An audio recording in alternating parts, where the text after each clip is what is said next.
किसी गांव में एक किसान था गरीब लेकिन था बहुत मेहनती। उसका एक लड़का था, वो भी पढ़ने लिखने में काफ़ी तेज था। किसान ने उसको पूरी मेहनत से अपनी सारी संपत्ति, सारी पूंजी देकर के शहर में पढ़ाया और लड़का मेहनत करके काफ़ी अच्छा करने के बाद यूपीएससी का एग्ज़ाम क्रैक किया और वो आईएएस बना, जिला कलेक्टर। जी हाँ, जब वो जिला कलेक्टर बना तो पिता के मन में इच्छा हुई कि अपने पुत्र से मिला जाए। वो जिला मुख्यालय गया।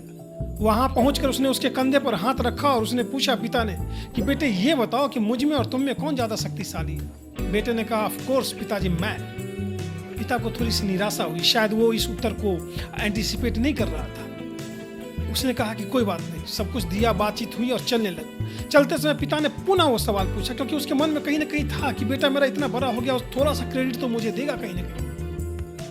फिर उसने पूछा, बेटा वो सवाल मैंने तुमसे पूछा था, एक बार दोबारा तुमसे पूछ रहा हूँ कि तुम में और मुझ में कौन शक्तिशाली है। इस बार बेटे का उत्तर अलग था। उसने कहा पिताजी आप। अब इस बार पिता को बात लग गई। उन्होंने कहा कि नहीं नहीं नहीं, तुम झूठ बोल रहे हो। पहली बार जब तुमसे पूछा था तो तुमने कहा था मैं। अभी मैंने दोबारा पूछा तो तुम्हें भाप गया कि शायद मैं ये उत्तर सुनना चाहता हूँ, इसलिए तुमने कहा आप।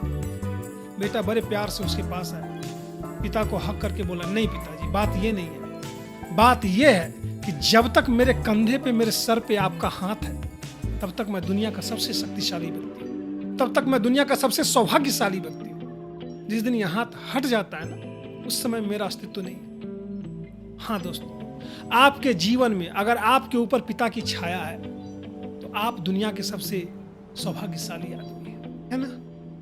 कि दुनिया की बुलंदियों को ये आंखें देखी तो पाई, जब पैर के कदमों को सहारा पिता के कंधों का मिला।